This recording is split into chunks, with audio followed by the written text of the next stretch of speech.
नमस्कार दोस्तों, स्वागत है आपका हमारे यूट्यूब चैनल मेथड क्लासेस पे। आज हम आपके लिए लेके आए हैं RSMSB द्वारा junior instructor exam electrician exam की आंसर की, जो कि आज 24 मार्च को 9 से 12 की शिफ्ट में, जो सुबह की शिफ्ट में जो पेपर हुआ था उसके इलेक्ट्रीशियन पेपर की कंप्लीट आंसर की टोटल क्वेश्चन हमने एक्सपर्ट के साथ डिस्कस करके उसके आंसर निकाले हैं। तो 1 बाय 1 हम हर क्वेश्चन को देखेंगे, उसके करेक्ट आंसर हम डिस्कस करेंगे। ओके, तो क्वेश्चन नंबर फर्स्ट है, जयपुर में हवा महल का निर्माण किसने करवाया था? जयपुर में हवा महल का निर्माण सवाई प्रताप सिंह ने करवाया था। इसका करेक्ट आंसर होगा ऑप्शन नंबर ए।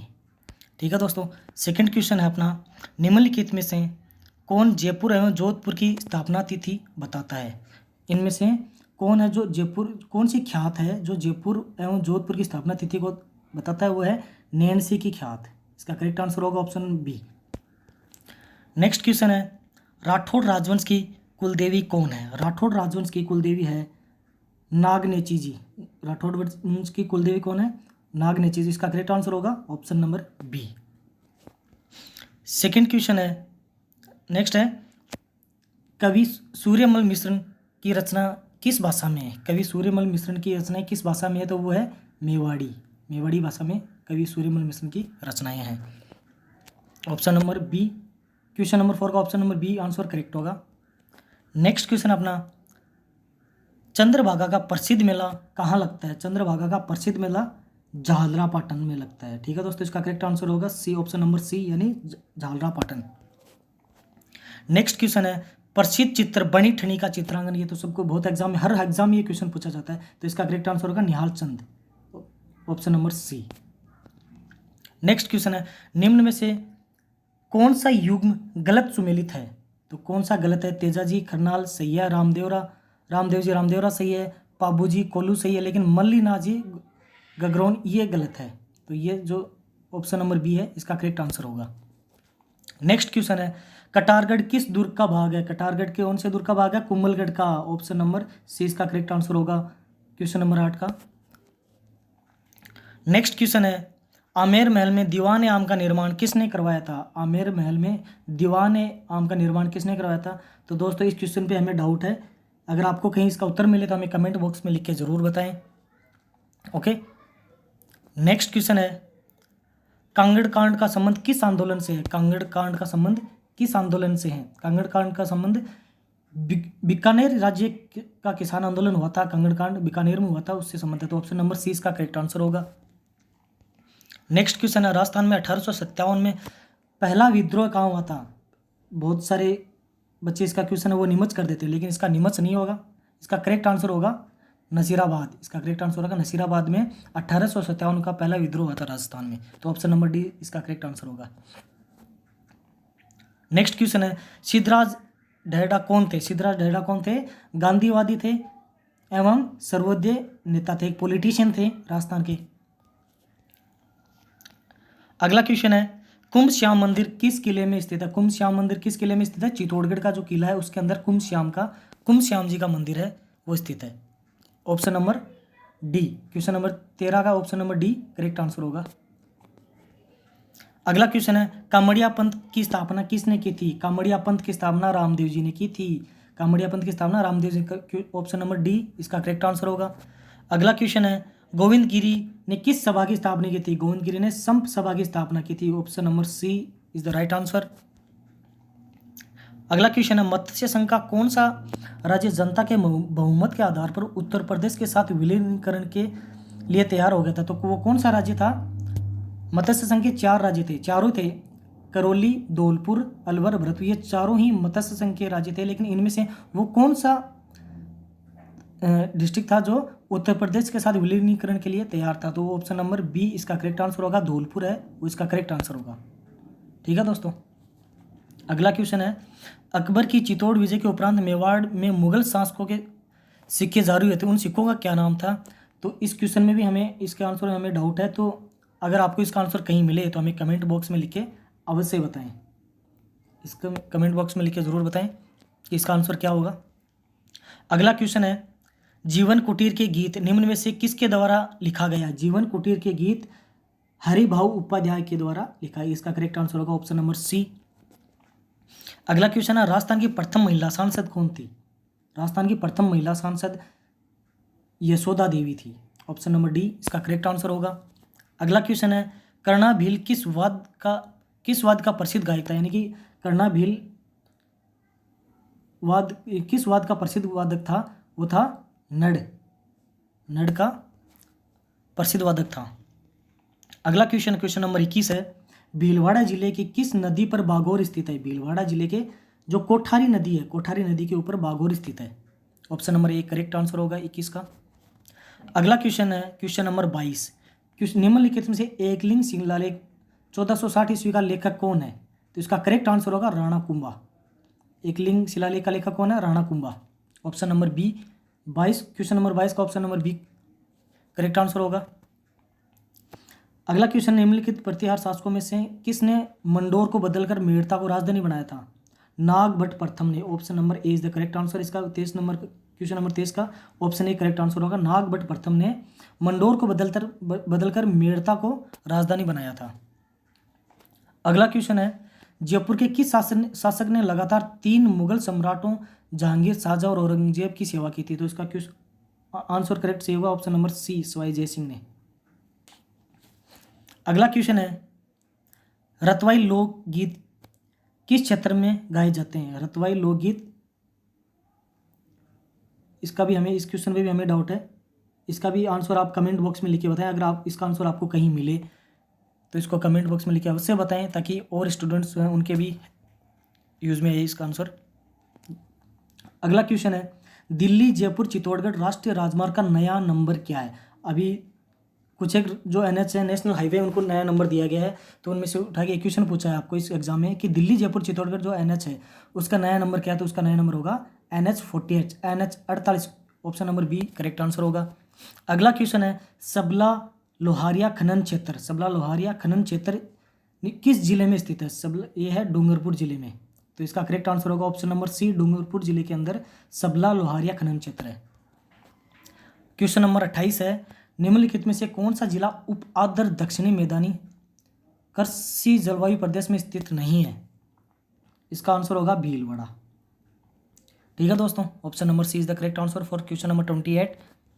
अगला क्वेश्चन है, राजस्थान के किस संस्था में इसरो अहमदाबाद ने 17 जून 2016 को मरुस्थलीकरण एवं भूमिक्षरण एटलस का विमोचन किया। वो था AFRI, AFRI। इसका करेक्ट आंसर होगा ऑप्शन नंबर ए। ऑप्शन नंबर ए इसका करेक्ट आंसर होगा।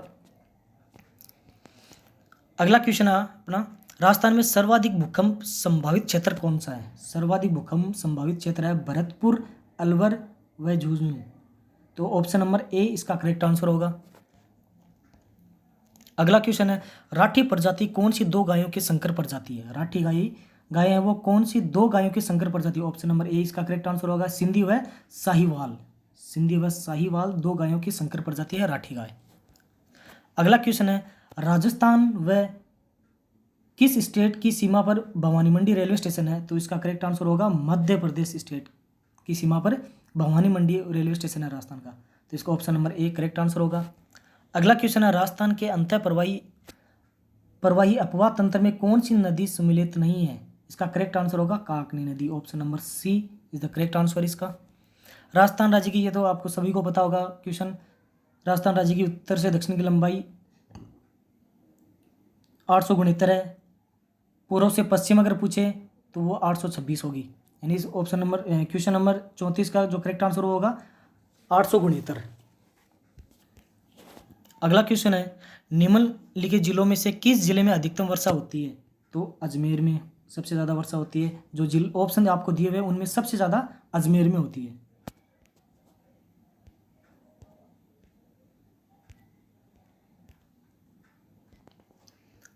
अगला क्वेश्चन है, राजस्थान का क्षेत्रफल, बहुत सिंपल क्वेश्चन है। ऑप्शन नंबर बी करेक्ट, 3,42,239 वर्ग किलोमीटर। अगला क्वेश्चन है, उदयपुर राज्य का पुरातन नाम क्या था। जो पुराना नाम था उदयपुर राज्य का, वो क्या नाम था, वो था Sivi. Option number B correct answer. अगला क्वेश्चन है, बाड़मेर के तिलवाड़ा में लूणी नदी किस नदी में मिलती है। ये क्वेश्चन गलत है, किस नदी में मिलती नहीं, कि लूणी नदी से कौन सी नदी निकलती होगा। इसका करेक्ट आंसर होगा बी, सूकड़ी नदी। ठीक है दोस्तों, नेक्स्ट 39 नंबर का क्वेश्चन है, खारी नदी का उद्गम राजसमंद जिले के उत्तर में स्थित कौन से गांव की पहाड़ी से होता है? तो इसका करेक्ट आंसर होगा बिजराल गांव की पहाड़ियों से होता है। Option number C correct answer होगा।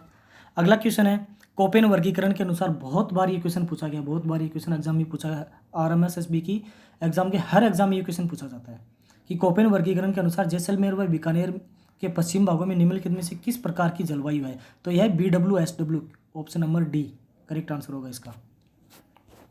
अगला क्वेश्चन है, राजस्थान का निम्नलिखित में से कौन सा क्षेत्र बीहड़ भूमि की समस्या से ग्रसित है? तो वह है चंबल। अगला क्वेश्चन है, निम्नलिखित में से किसका प्रयोग कब्ज ठीक करने में किया जाता है? किसका प्रयोग? ढाक का प्रयोग कब्ज को ठीक करने में किया जाता है। Option number C correct answer होगा। अगला क्वेश्चन है, राजस्थान में तेंदु पत्तियों का उपयोग मुख्यतः किसके बीड़ी बनाने में काम में लिया जाता है? तेंदु पत्ती। अगला क्वेश्चन है, टाटगढ़ रावली वन्य जीव अभयारण्य राजस्थान में किस क्षेत्र में स्थित है? तो इसका करेक्ट आंसर होगा अजमेर पाली राजसमंद। ऑप्शन बी इसका करेक्ट आंसर होगा, यानी अजमेर राजसमंद पाली में टाटगढ़ रावली वन्य जीव अभयारण्य स्थित है। अगला क्वेश्चन है, निम्नलिखित में से प्रदूषकों की किस श्रेणी का संबंध ब्लू बेबी सिंड्रोम जो कि एक बीमारी है उससे संबंधित है? Option number C nitrate. ठीक है दोस्तों। अगला क्वेश्चन है क्वेश्चन नंबर 46, राजस्थान का वर्तमान में निम्नलिखित में कौन सी प्राकृतिक आपदा से संबंधित नहीं है? बाढ़ भी राजस्थान में, सूखा भी है, भूकंप भी आता है, तो सुनामी है वो राजस्थान में नहीं है। तो इसका करेक्ट आंसर होगा सी सुनामी। निम्नलिखित में कौन सा फल राजस्थान में मुख्यतः सिरोही जिले द्वारा उत्पादित किया जाता है? वो इसका करेक्ट आंसर होगा अनार। अनार इसका करेक्ट आंसर होगा, डी ऑप्शन नंबर डी। अगला क्वेश्चन नंबर 48 है, पशु अनुसंधान केंद्र कोडमदेसर स्थित है, कहाँ पे स्थित है? बीकानेर के अंदर स्थित है। इसका करेक्ट आंसर होगा ऑप्शन बी। अगला क्वेश्चन है, झालावाड़ जिले में कौन सी परियोजना का निर्माण नहीं किया जा रहा? तो इसका करेक्ट आंसर होगा ऑप्शन नंबर सी हरिश्चंद्र सागर का, झालावाड़ के अंदर नहीं कोटा के अंदर है इसका। अगला क्वेश्चन नंबर 50 है, माही बजाज सागर बांध निम्नलिखित में से किस जिले में स्थित है? तो माही बजाज सागर बांध है वो बांसवाड़ा में स्थित है। ये तो हो गया हमारे राजस्थान जीके के क्वेश्चन। अब है इलेक्ट्रीशियन के, जिन्होंने इलेक्ट्रीशियन के पढ़ा उनके लिए जो 51 से लेके 150 तक के क्वेश्चन वो अपन डिस्कस करेंगे टोटल 1 बाय 1, जिनका सब्जेक्ट इलेक्ट्रीशियन था जूनियर इंस्ट्रक्टर में, उनके लिए। तो अपना क्वेश्चन इलेक्ट्रीशियन का पहला क्वेश्चन है, एक मेगर होता है, मेगर क्या होता है? चल कुंडली प्रकार का यंत्र, चल कुंडली प्रकार का, ऑप्शन नंबर ए इसका करेक्ट आंसर होगा। नेक्स्ट क्वेश्चन है, शक्ति संयंत्र में धुएं से होने वाले वायु प्रदूषण को कम करने के लिए, यानी कि जो अपना थर्मल पावर प्लांट है उसमें जो एयर पोल्यूशन होता है उसको कम करने के लिए अपन क्या यूज में लेते हैं? तो इसका करेक्ट स्थिर विद्युत निषादक यानी इलेक्ट्रोस्टैटिक प्रिसिपेटर होता है। इसका ऑप्शन नंबर बी इसका करेक्ट आंसर होगा। अगला क्वेश्चन है, निम्नलिखित में से किस उत्पादन गृह में न्यूनतम परिचालन लगता है? यानी कि वह कौन सा जनरेटिंग स्टेशन है जिसमें मिनिमम रनिंग कॉस्ट है, जब हम उसको रनिंग में चलाते हैं तो सबसे कम लागत अपनी लगती है? तो इसका करेक्ट आंसर होगा हाइड्रो पावर प्लांट, जो जलीय अपना पावर प्लांट है उसमें मिनिमम रनिंग कॉस्ट होती है। अगला क्वेश्चन अपना, निम्नलिखित में से कौन सी विधि समुद्रीय जल से विद्युत शक्ति उत्पन्न करने के लिए अधिक लाभदायक है? तो वह जवार शक्ति, जिसको अपन टाइडल पावर बोलते हैं, जवार शक्ति जिसको अपन टाइडल पावर बोलते हैं। अगला क्वेश्चन है, पवन बिजली संयंत्र है जो हाइड्रो इलेक्ट्रिक पावर प्लांट है वो क्या है आपका? वो है ऊर्जा का गैर पारंपरिक स्रोत। वो वैसे अगर बुक में आप देखोगे तो ये दोनों एक कन्वेंशनल और नॉन कन्वेंशनल दोनों में आता है, लेकिन अगर अपन छोटे पावर प्लांट की बात करें तो वो क्या होगा? ऊर्जा का गैर पारंपरिक स्रोत। ऑप्शन नंबर बी इसका करेक्ट आंसर होगा। अगला क्वेश्चन अपना, निम्नलिखित में से कौन सा पन बिजली संयंत्र के साइड चेन के लिए एक आवश्यकता नहीं है? तो इसका करेक्ट आंसर होगा तलछट। ऑप्शन नंबर सी इसका करेक्ट आंसर होगा।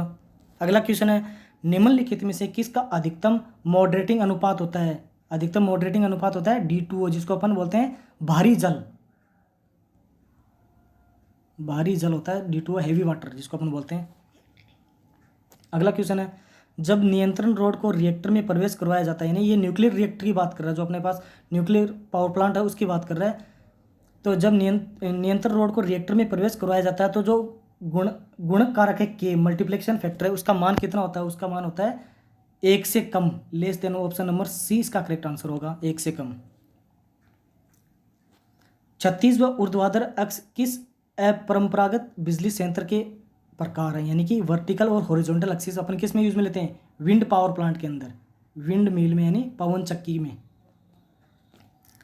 अगला क्वेश्चन अपना क्वेश्चन नंबर 60 है। एक सोलर पैनल में मॉड्यूल इंगित करता है, सोलर जो मॉड्यूल बना हुआ है वो किसका बना होता है, सीरीज और parallel arrangement of solar cells. Option number B, यानी कि सोलर सेल की श्रेणी एवं समांतर क्रमयुक्ता में वो बना हुआ था सोलर मॉड्यूल। तो ऑप्शन नंबर बी इसका करेक्ट आंसर होगा। अगला क्वेश्चन है, निम्न में से कौन सा क्षेत्र सोलर ऊर्जा संयंत्र के लिए उचित है। तो जो अपन सोलर पावर प्लांट अपन लगाते हैं उसके लिए हॉट एरिड जोन है वो बेस्ट रहता है, यानी कि गर्म एवं शुष्क क्षेत्र के अंदर अपन सोलर पावर प्लांट लगाना उचित मानते हैं। ELCB का पूरा नाम क्या होगा, earth leakage electrical circuit breaker, earth leakage circuit breaker, ELCB earth leakage circuit. Option number B इसका करेक्ट आंसर होगा। ठीक है दोस्तों, अगला क्वेश्चन अपना, एक 2 टन एयर कंडीशन के लिए निम्न से कौन सा तार का साइज अपन यूज में लेते हैं। जो अपन वायरिंग करते हैं AC की, तो उसके अंदर कितने साइज का वायर यूज में लेते हैं अपन, 2 mm का। ठीक है दोस्तों, option number B correct answer होगा इसका। किस युक्ति को सुरक्षा युक्ति की तरह प्रयोग करते हैं, सबको पता है फ्यूज अपन सेफ्टी पर्पज के लिए यूज में लेते हैं हमेशा। फ्यूज वायर होना चाहिए, क्या होना चाहिए, निम्न विशिष्ट प्रतिरोध तथा निम्न गलनांक, यानी कि लो रेजिस्टेंस होना चाहिए और लो ही मेल्टिंग पॉइंट होना चाहिए इसका। Option number B correct answer होगा इसका। अगला क्वेश्चन है, सीढ़ियों की वायरिंग में प्रयोग करते हैं, सीढ़ियों की वायरिंग में अपन two way switch. Option number C इसका करेक्ट आंसर होगा, option number C correct answer होगा। टू वे स्विच यूज में लेते हैं अपन, जो सीढ़ियों के अंदर जो वायरिंग यूज में लेते हैं वो होती है two way switch. Option number C correct answer होगा। अगला क्वेश्चन है, निम्न में से कौन सी वायरिंग अस्थायी स्थापना के लिए उपयुक्त है, यानी कि टेम्परेरी वायरिंग जिसको अपन बोलते हैं, तो वो कौन सी होती है, क्लीट वायरिंग होती है। इसका option number D correct answer होगा।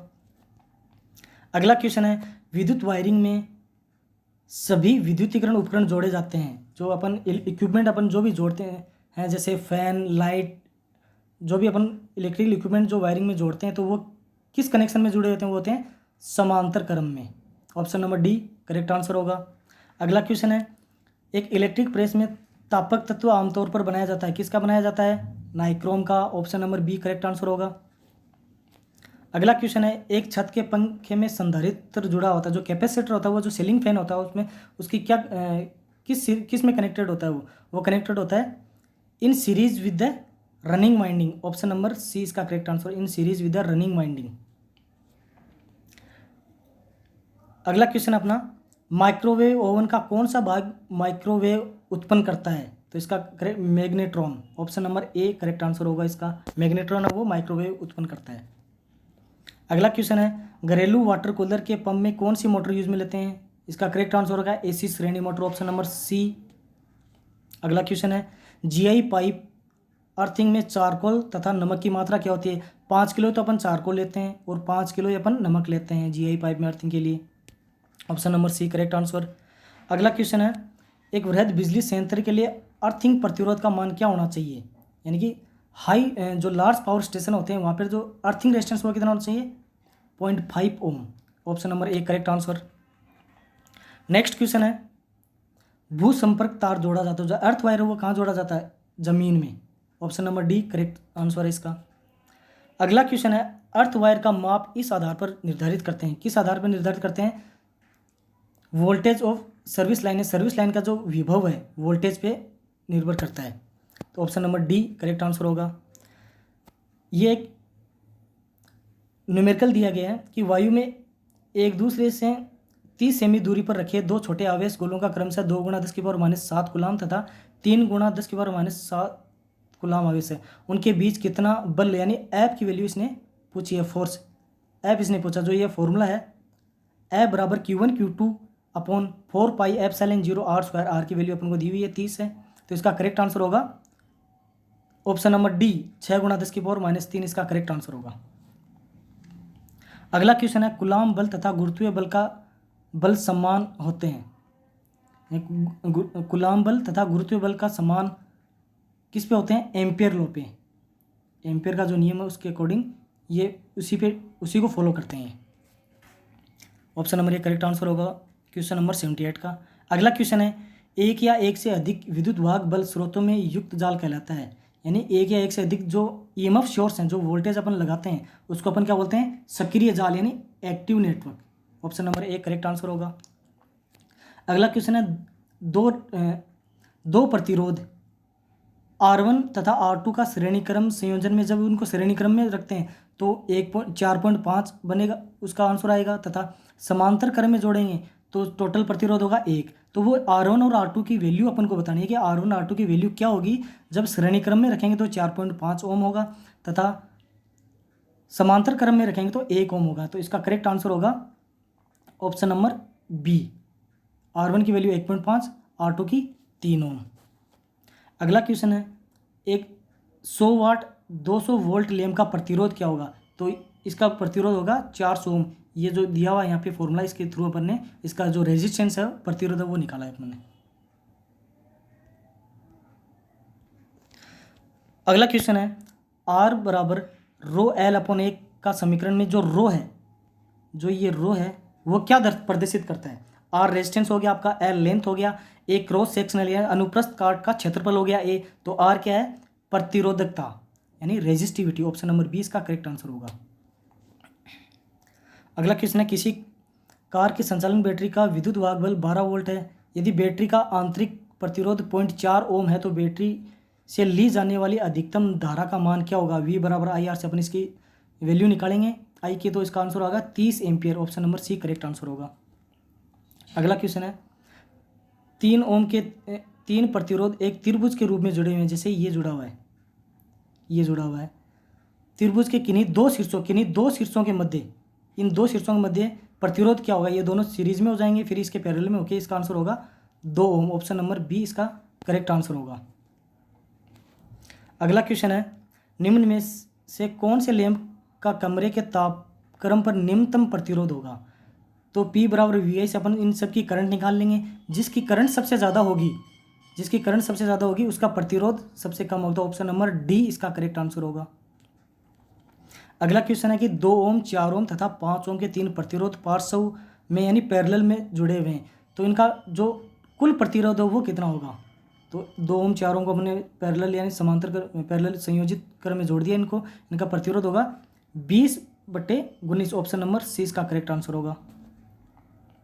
अगला क्वेश्चन है, किसी पदार्थ के विशिष्ट प्रतिरोध की इकाई क्या होगी, यानी specific resistance of a substance क्या होगी, ओम सेंटीमीटर।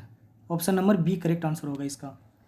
अगला क्वेश्चन है, किसी धातु के एक समान चालक का प्रतिरोध किस पे अनुक्रमानुपाती होता है, यानी कि डायरेक्टली प्रोपोर्शनल किसके होता है, लंबाई एल के। ये देखो R बराबर रो एल अपॉन ए, तो R इज डायरेक्टली प्रोपोर्शनल किसके हो गया, लंबाई के। Option number A correct answer होगा। अगला क्वेश्चन है, 100 ओम के 100 प्रतिरोध समांतर क्रम यानी पैरेलल में अगर जुड़े हुए हैं तो उनका कुल प्रतिरोध कितना होगा। ऐसे अगर अपन जोड़ के देखेंगे 100 ओम को, तो इसका जो कुल प्रतिरोध होगा वो होगा 1 ओम। तो option number B correct answer होगा इसका। अगला है, किरचॉफ का संधि नियम संरक्षण के नियम पर आधारित है। किस पे आधारित है, चार्ज आवेश पे। ऑप्शन नंबर बी इसका करेक्ट आंसर होगा। अगला क्वेश्चन आपको दिया हुआ है, एक सर्किट दिया हुआ है, इसमें आपको रेजिस्टेंस जो R है इसकी वैल्यू पूछी, तो इसकी R की वैल्यू होगी 17.5 ओम। ये इसका सॉल्यूशन दिया हुआ है, कैसे 17.5 इसका आंसर आया है। ऑप्शन नंबर डी इसका करेक्ट आंसर होगा 17.5। अगला क्वेश्चन है, किसी परिपथ में किसी बंद पथ के चारों ओर वोल्टता का बीजीय योग किसके बराबर होगा, यानी the algebraic sum of voltage around any close by. ये जो KVL है, किरचॉफ्स वोल्टेज लॉ, उसके अनुसार जो कुल योग है वो कितना होगा। Option number C 0 volt. Option number C इसका करेक्ट आंसर होगा। ये दिया हुआ है KCL पे दिया हुआ है। ये दिए गए चित्र में किरचॉफ के धारा नियम के अनुसार धाराओं का संबंध किससे है। तो जितनी भी आ रही धाराएं हैं वो किसके बराबर होगी, जितनी भी जा रही धाराएं, जो incoming current is equal to outgoing current. तो ऑप्शन नंबर सी इसका करेक्ट आंसर होगा। I1 I5 is equal to I2 + I3 plus I4, तो ऑप्शन नंबर सी इसका करेक्ट आंसर होगा। अगला है एक चुंबकीय क्षेत्र चारों तरफ विद्यमान होता है, किसके? मूविंग चार्ज के, option number C correct answer होगा। अगला क्वेश्चन है चुंबकत्व संबंधी गाउस के नियमानुसार किसी बंद पृष्ठ से गुजरने वाला कुल चुंबकीय फ्लक्स हमेशा होता है 0 होगा हमेशा। गॉस के नियम के अनुसार जो कि बंद पृष्ठ में गुजरने वाला कुल चुंबकीय फ्लक्स होगा 0, option number C correct answer होगा इसका। अगला क्वेश्चन है 96, डीसी जनरेटर के लिए यदि स्थिर हानियां 4 हानियों के तुल्य हो तो जनरेटर की दक्षता कितनी होगी? तो कितनी होगी? मैक्सिमम, यानी कि if the constant loss are is equal to variable losses, तो ये इसकी कंडीशन होती है मैक्सिमम इफिशियंसी की, ऑप्शन नंबर बी अधिकतम इसका करेक्ट आंसर होगा, ऑप्शन नंबर बी। अगला क्वेश्चन है डीसी जनरेटर की क्षेत्र कुंडली बनी होती है, जो फील्ड कॉइल्स हैं वो किसकी बनी हुई होती हैं? कॉपर की बनी हुई होती है, ऑप्शन नंबर डी इसका सही आंसर होगा। अगला क्वेश्चन है प्रति चुंबकीय पदार्थ के लिए अक्स का मान कितना होगा? प्रति चुंबकीय पदार्थ के लिए अक्स का मान होगा ऋणात्मक मान होगा, ऑप्शन नंबर सी इसका करेक्ट आंसर होगा। अगला क्वेश्चन है चुंबकीय फ्लक्स घनत्व की इकाई क्या होगी? ये बहुत बार क्वेश्चन हर बार एग्जाम के अंदर पूछा जाता है, अगर इलेक्ट्रिकल की कोई भी एग्जाम हो तो उसमें ये क्वेश्चन 100% पूछा जाता है, तो इसका आंसर होगा weber per metre square, option number D इसका करेक्ट आंसर होगा। अगला क्वेश्चन है डीसी जनरेटर पर लोहे हानि के प्रभाव से होती है, लोहे हानि के प्रभाव से क्या होती है? आयरन लॉस अगर लॉसेज अगर डीसी जनरेटर के अंदर होंगे तो जो उसकी इफिशियंसी है वो कम होगी, दक्षता की हानि जो इफिशियंसी है वो बहुत कम है, ऑप्शन नंबर डी इसका करेक्ट आंसर होगा, दक्षता की हानि। क्वेश्चन नंबर 101 है, अगला है ध्रुव फ्लक्स को स्थिर करते हुए यदि एक डीसी शंट जनरेटर की चाल दुगुनी कर दी जाए, यानी स्पीड दुगुनी कर दी जाए, तो उत्पन्न विद्युत वाहक बल कितना होगा? ये इस फॉर्मूले से अपन ने निकाला है, यानी कि E is proportional to omega M. ये तो क्या है? विद्युत वाहक बल, ओमेगा एम है स्पीड, तो अगर वो दुगुनी कर देंगे तो स्पीड विद्युत वाहक बल भी दुगना हो जाएगा, ऑप्शन नंबर डी इसका करेक्ट आंसर होगा। अगला क्वेश्चन है किसी एसी जनरेटर तथा डीसी जनरेटर में एक मूलभूत अंतर क्या होता है? मूलभूत अंतर, ऑप्शन नंबर सी इसका करेक्ट आंसर होगा कि एसी जनरेटर में स्लिप रिंग होती हैं तथा डीसी जनरेटर में कम्यूटेटर्स होते हैं, ऑप्शन नंबर सी इसका करेक्ट आंसर होगा। अगला क्वेश्चन है 103 नंबर का, इसमें पूछा गया कि एक डीसी मोटर अधिकतम यांत्रिक शक्ति उत्पन्न करेगा जब ईएमएफ प्रतियुक्त विभव का अनुपात कितना होगा? ये अपन को पता है कि V बराबर EA/2 होता है, V बराबर EA/2 होता है, तो EA और V का अनुपात कितना होगा? 1/2 हो जाएगा, तो इसका करेक्ट आंसर होगा B, इसका करेक्ट आंसर होगा B.5। अगला क्वेश्चन है डीसी श्रेणी मोटर में शाफ्ट बलयुग्म का आर्मेचर बलयुग्म से कम होना किसका कारण है? यह स्ट्रे हानियाँ, यानी स्ट्रे लॉसेस की वजह से जो डीसी सीरीज मोटर्स में शाफ्ट टॉर्क है वो आर्मेचर टॉर्क से कम होता है। अगला क्वेश्चन है यदि डीसी मोटर का पार्श्व विद्युत वाहक बल अचानक समाप्त हो जाए तो क्या होगा? मोटर है वो बंद हो जाएगी, जो ईएमएफ अगर जो वोल्टेज अपन ईएमएफ अपन दे रहे हैं अगर वो अचानक से बंद हो जाए तो मोटर वो बंद हो जाएगी, क्वेश्चन ऑप्शन नंबर डी इसका करेक्ट आंसर होगा। अगला क्वेश्चन है 5 HP तक की छोटी डीसी मोटर में सामान्यतः होते हैं कितने पोल होते हैं? 4 पोल होते हैं, जो P की वैल्यू पूछते हैं P वो कितना होता है? 4, ऑप्शन नंबर ए इसका करेक्ट आंसर होगा। अगला क्वेश्चन अपना यदि एक 230 वोल्टेज डीसी श्रेणी मोटर को 230 वोल्टेज AC प्रदाय से जोड़ा जाए, यानी कि डीसी मोटर को AC से जोड़ दिया जाए तो क्या होगा? वह निम्न दक्षता व अधिक स्पार्क के साथ चलेगी, वह रन करेगी लेकिन इफिशियंसी कम होगी, दक्षता कम होगी और स्पार्किंग बहुत ज़्यादा होगी, ऑप्शन नंबर सी इसका करेक्ट आंसर होगा। अगला क्वेश्चन है क्वेश्चन नंबर 108, डीसी मशीन में हिस्टेरिसिस हानि होती है, डीसी मशीन में हिस्टेरिसिस हानि किस वजह से होती है? हवादार हवा के प्रवाह की दर, rate of flow of ventilating air की वजह से। अगला क्वेश्चन है डीसी मशीन की दक्षता वक्र की प्रकृति होती है, कैसी होती है? पहले बढ़ता है फिर घटता है, ऑप्शन नंबर सी इसका करेक्ट आंसर होगा। अगला क्वेश्चन है यदि E बराबर A साइन ओमेगा टी तथा E2 बराबर B sine omega T minus theta हो तो ये तो साइन ओमेगा, ये इससे माइनस थीटा पीछे, यानी E2 है वो थीटा से पश्चगामी है E1 से, ऑप्शन नंबर ए इसका करेक्ट आंसर होगा 110 का। क्वेश्चन नंबर 111 है, यदि एसी विभव का औसत मान 28 इंटू रूट 2 बटा पाई है तो इसका वर्ग माध्य मूल्य यानी आरएमएस वैल्यू क्या होगी? तो इसकी आरएमएस वैल्यू होगी 28 वोल्ट। ये इसका सॉल्यूशन है, ये देख लो। इस तरीके से अपन ने इसको निकाला, इसका आंसर होगा ऑप्शन नंबर डी। अगला क्वेश्चन है, यदि एसी की एक चक्र प्रत्येक मिली सेकेंड में घटित होती है तो इसकी बारंबारता होगी यानी फ्रीक्वेंसी एफ पूछा है, एफ कितनी होगी? तो इस फॉर्मूले से अपन ने इसकी वैल्यू निकाली है, तो इसका करेक्ट आंसर होगा ऑप्शन नंबर सी 1000 हर्ट्ज। अगला क्वेश्चन है अपना, यदि परिपथ में केवल एक प्रेरक अथवा संधारित्र हो तो धारा एवं वोल्टता के बीच यानी वी और आई के बीच में जो फेज डिफरेंस जो कला का अंतर है वो कितना होगा? वो होगा ऑप्शन नंबर बी π/2 यानी 90 डिग्री का। वी और आई के बीच में कितना एंगल बनेगा? 90 डिग्री। अगर अपन या तो इंडक्टर लें या कैपेसिटर लें, दोनों में से एक लें तो वोल्टेज और करंट के बीच में 90 डिग्री का एंगल बनेगा। अगला क्वेश्चन है अपना, एक विद्युत बल्ब 200 वोल्ट आपूर्ति पर 100 वाट शक्ति देने के लिए बनाया गया है। बल्ब में प्रवाह होने वाला आरएमएस धारा ज्ञात कीजिए। इसका करेक्ट आंसर होगा 0.450 ampere. Option number B correct answer होगा इसका।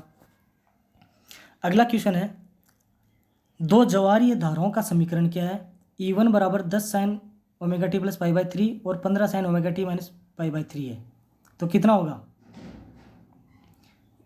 π/3 ये कितना हो जाएगा? 60 डिग्री। π/4 कितना होगा? 45 डिग्री। तो समीकरण ज्वारीय धाराओं का समीकरण निम्न में से कितना होगा? 60 प्लस 45 दोनों का योग कर दो तो 105 डिग्री बनेगा। तो ऑप्शन नंबर डी इसका करेक्ट आंसर होगा। अगला क्वेश्चन अपना 116 नंबर का, प्रत्यावर्ती विभव के लिए रूप गुणक है यानी फॉर्म फैक्टर का जो फॉर्मूला जो सूत्र है वो क्या होता है? वो होता है वर्ग माध्य मूल बटा औसत मान। ऑप्शन नंबर डी इसका करेक्ट आंसर होगा। अगला क्वेश्चन है 117 नंबर का, सीआरओ की फुल फॉर्म पूरा नाम क्या है? सीआरओ का फुल फॉर्म क्या होगी? सीआरओ की वो होगी कैथोड किरण दोलित्रमापी यानी कैथोड रे ऑक्सिलोस्कोप। कैथोड रे ऑक्सिलोस्कोप इसका करेक्ट आंसर ऑप्शन नंबर ए इसका करेक्ट आंसर होगा। अगला क्वेश्चन है, एक एलईडी के लिए धारा की आवश्यकता होती है। एक एलईडी जो बल्ब होता है उसमें जो करंट की जो रेटिंग होती है वो कितनी होती है? इसमें हमें थोड़ा डाउट है तो हम कमेंट करके ज़रूर बताएं। ये दो ऑप्शन में से हमें डाउट है, दोनों में से जो आपको जहाँ से आपको इसका करेक्ट आंसर मिले तो हमें कमेंट करके अवश्य बताएं। अगला क्वेश्चन है, एक पी प्रकार व एन प्रकार के पदार्थ के बीच संगम बनाने पर निम्न में से क्या क्रिया होती है? इसका करेक्ट आंसर होगा दिष्टकारी यानी रेक्टिफाइंग की तरह काम करेगा वो। अगला क्वेश्चन है, जब एक अर्धचालक को गर्म किया जाता है तो इसकी चालकता घटती है। Option number A correct answer होगा इसका। यह गेट उत्क्रम तथा प्रतिलोमक यानी कि इन्वर्टर की तरह काम करेगा। कौन सा गेट है जो इन्वर्टर की तरह काम करेगा? नॉट गेट, क्योंकि जब इनपुट में अपन 0 देंगे तो आउटपुट में 1 मिलेगा, इनपुट में 1 देंगे तो आउटपुट में 0 मिलेगा। तो इसका correct answer option number C. कौन सी अंक पद्धति का आधार 16 है? 16 मतलब हेक्साडेसिमल में होता है, जो अपन कंप्यूटर में पढ़ते हैं बाइनरी डेसिमल, हेक्साडेसिमल, ऑक्टल वो पढ़ते हैं, उसके अंदर आता है ये। जो कौन सी पद्धति अंक पद्धति का आधार 16 होता है वो होता है हेक्साडेसिमल। ऑप्शन नंबर सी इसका करेक्ट आंसर होगा। अगला क्वेश्चन है, द्विअंक पद्धति में 4 बिट द्वारा प्रदर्शित अधिकतम दशमलव संख्या है, वो कितनी होगी? 15। Option number B correct. कैसे? 8 4 2 1, तो 8 4 12 13 14 और 1 15, 4 बिट हो गए, 1 2 3 4। तो ऑप्शन नंबर 20 का करेक्ट आंसर होगा। अगला क्वेश्चन है, एक निबल में कितनी बिट होती हैं? एक निबल में 4 बिट होती हैं।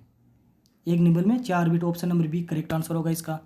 अगला क्वेश्चन है, एंड गेट में इसका एक तो जो ट्रूथ टेबल है वो बना के आपको देखनी पड़ेगी।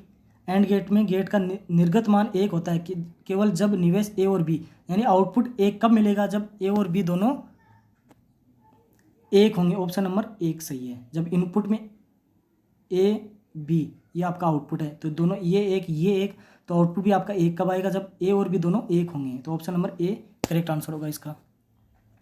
अगला क्वेश्चन है, एक परिणामित्र की अद्र भार पर तम्र हानियाँ उसकी पूर्ण भार पर तम्र हानियों की तुलना में होती है, तो इसका करेक्ट आंसर होगा 1/4।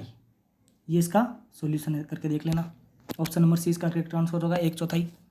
अगला क्वेश्चन है, निम्न में से कौन से परिणामित्र का आकार अधिकतम होगा? तो जिसकी जो फ्रिक्वेंसी है एफ, जो फ्रिक्वेंसी सबसे ज़्यादा होगी उसकी जो साइज़ है, जो आकार है वो सबसे ज़्यादा होगा। तो ऑप्शन नंबर सी इसका करेक्ट आंसर होगा। 1 किलोवाट एम्पियर तथा 100 hertz, 100 hertz. Option number C correct answer होगा। अगला क्वेश्चन है, यदि द्वितीय कुंडली में प्राथमिक कुंडली से अधिक फेरे हों, यानी नंबर ऑफ द टर्न हो सेकेंडरी में अगर ज़्यादा हो, तो वो ट्रांसफार्मर कौन सा होगा? ऊंचाई, यानी स्टेप अप ट्रांसफार्मर होगा। दो ट्रांसफार्मर होते हैं, स्टेप अप और स्टेप डाउन। अगर सेकेंडरी में जो कुंडली के जो फेरे वो अधिकतम होंगे तो वो ट्रांसफार्मर होगा स्टेप अप ऊंचाई ट्रांसफार्मर। ऑप्शन नंबर डी इसका करेक्ट आंसर होगा। एक इकाई ट्रांसफार्मर के लिए उच्च वोल्टता होनी चाहिए, कितनी होनी चाहिए? ऑप्शन नंबर डी 400 वोल्ट इसका करेक्ट आंसर होगा। इसकी जो लिमिट होती है 100 केवी से 400 केवी। तो अपन को क्या पूछा? उच्च वोल्टता के अधिकतम कितना होना चाहिए? तो अधिकतम क्या है इसका? 400 KV. Option number D correct answer होगा इसका। अगला क्वेश्चन है, परिणामित्र में कंजर्वेटर का क्या काम होता है? परिणामित्र में कंजर्वेटर का काम होता है टैंक में तेल के फैलाव तथा संकुचन को नियंत्रण करना। Option number B correct answer होगा इसका। अगला क्वेश्चन है, एक संचरण लाइन के चालक की सतह पर उसके कोर की तुलना में अधिक धारा प्रवाहित होती है, तो ये क्या कहलाता है? ये कहलाता है स्किन इफेक्ट।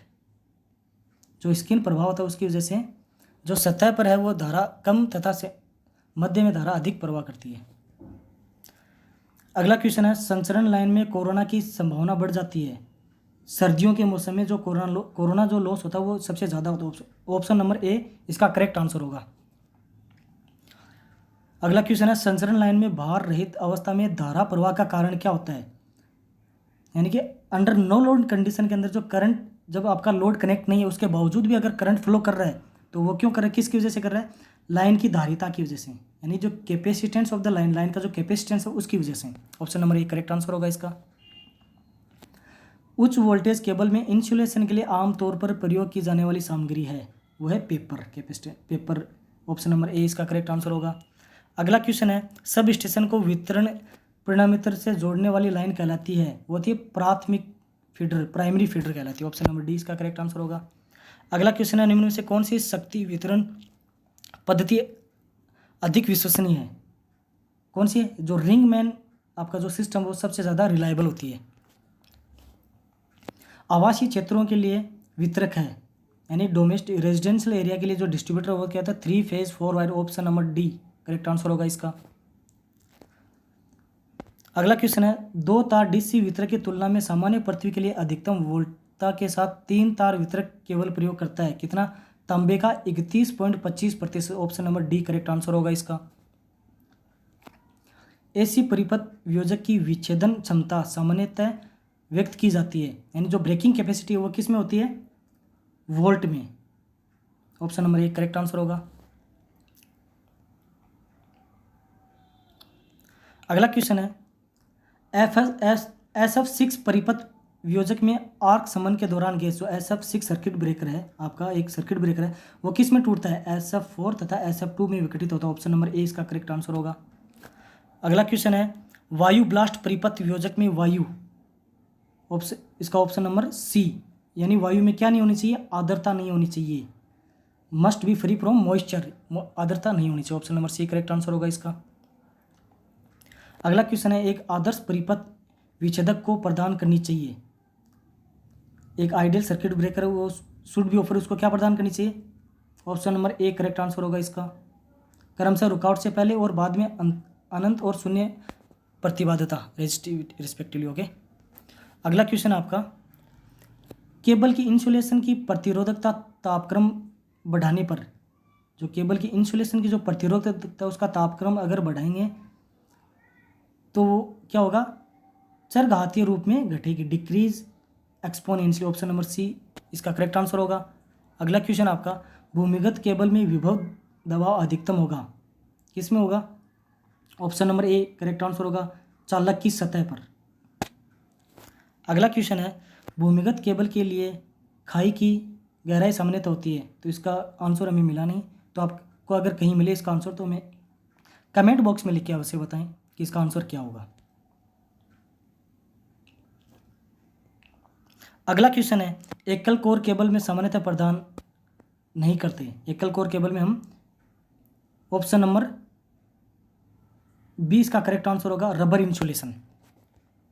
अगला क्वेश्चन है, इंस्ट्रूमेंट में अवमंदन आघूर्ण सामान्यतः उत्पन्न नहीं किया जा सकता। इसका करेक्ट आंसर होगा न्यूमेटिकल, ऑप्शन नंबर डी इसका करेक्ट आंसर होगा। अगला क्वेश्चन है, 132 केवी एसी विभव माप सकते हैं, किससे माप सकते हैं अपन एसी विभव यानी वोल्टेज? मूविंग आयरन वोल्टमीटर यानी चल लोहा वोल्टमीटर से, option number D correct answer होगा। अगला क्वेश्चन है, 100 वोल्ट वोल्टमीटर की पूर्ण पैमाने पर शुद्धता 5% है, 50 वोल्ट पैमाने पर प्रतिशत त्रुटि कितनी होगी? Option number C correct answer होगा 10%।